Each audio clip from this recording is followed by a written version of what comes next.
This past week, more than 30 Minnesota municipal water systems were targeted in a coordinated cyber attack. Now, the New York Times reports that Iran was behind that cyber attack as the FBI continues to investigate. Cliff Steinhauer is with the National Cybersecurity Alliance, and he joins us now. Cliff, thanks for coming on the show.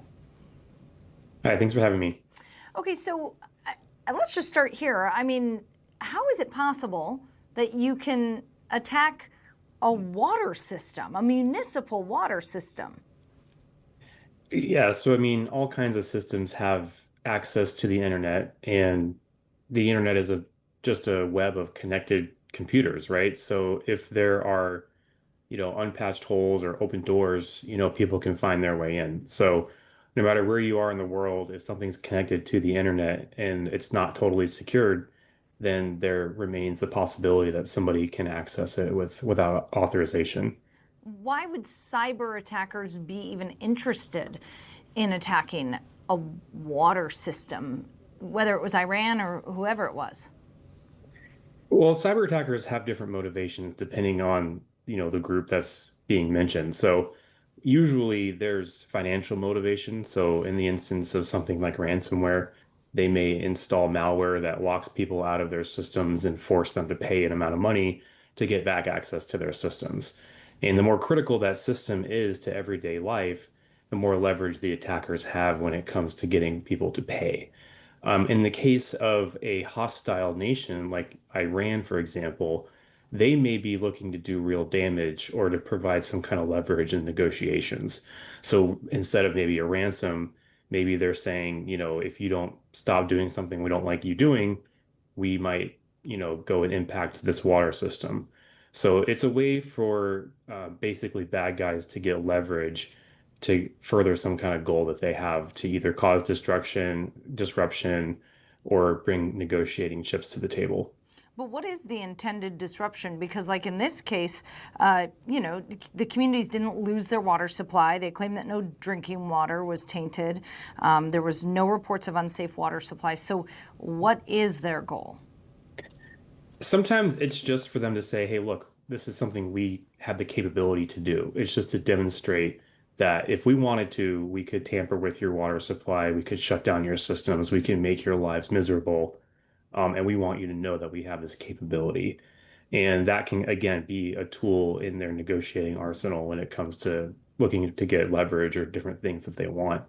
Whether they follow through with that or not, that's crossing a certain line that would bring about retribution. So sometimes attackers and nation states just want to let us know that they have this capability and could do something with it if they wanted to. Have advancements in artificial intelligence made it easier for hackers to identify vulnerabilities in systems? In a lot of cases, yes, it has. There's a lot of tools out there that can scan the internet for exposed devices that tell you a lot about what those devices have going on with them. So operating systems, the type of device it is, where it is, all those kinds of things. So that type of thing is nothing new, but AI can be used to kind of do that at scale and identify potentially interesting targets for attackers and give them some information without them having to do it manually. So being able to automate that process and scale it up and serve up, ideas for bad guys as to what targets to go after is one way that AI has been used, yes. We've heard this term soft target used when referring to government organizations, schools. What does that mean, a soft target? And what makes a government organization such a soft target? Well, the term soft target probably refers to what they would maybe consider low-hanging fruit or an easy target. They know that school districts, small local governments, and under-resourced organizations just don't have the resources or the money or the time or the staff to sufficiently secure their systems against, nation state grade attacks. So they see it as a way to go after kind of the little guy who is more defenseless as opposed to a larger, more well-resourced organization with lots of cybersecurity staff. So that's kind of the idea of going after, some of these small and local governments or entities. They just know that their defenses aren't going to be there, their responses aren't going to be there, and they're more likely to be successful against, kind of like stealing candy from a baby. I know you said that a lot of them don't have the budgets, but how could these municipal water plants, for example, work on hardening, for lack of a better term, their cybersecurity wall? Yeah, there's a lot of efforts out there to help with that. So it starts at the federal government level. So we have the Cybersecurity and Infrastructure Security Agency, known as CISA. So they're a branch of the Department of Homeland Security. Their task is to help secure our critical infrastructure, especially things like water. So starting with them, they provide best practices, advice, and sometimes testing and scanning that can help local government agencies or local utilities kind of know where to start and what to do to start to elevate their cybersecurity posture.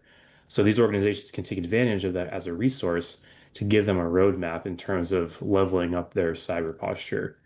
Other than that, there's also a lot of programs that some states provide in terms of, the local cybersecurity departments of state governments, city governments who have access to grants and funding to help, drive this up and hopefully, help to recognize the fact that some of these agencies need help and start to fund programs that get them going.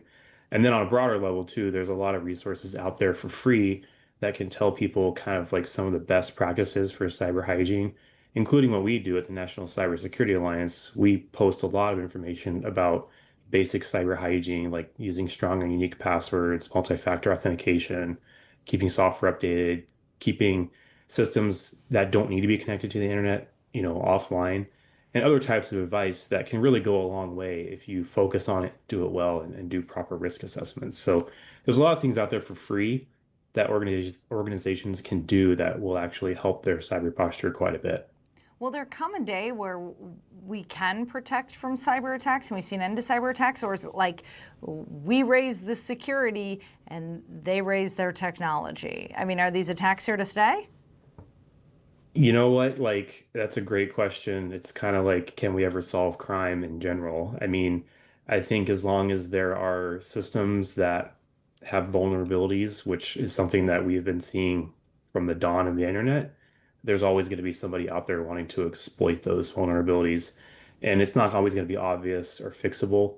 So I do think that cybercrime is here for the foreseeable future, pending an overhaul of how the entire internet works. One of the main things that attackers take advantage of is being anonymous on the internet. So if the internet was no longer anonymous, you would have attribution. You would know exactly who is breaking into your system, and it would be a lot harder for the bad guys to be successful but not get caught. So pending that, I think cybercrime is probably here to stay for a while. Wow. It's so interesting. Cliff Steinhauer from the National Cybersecurity Alliance, thanks so much for joining the show today.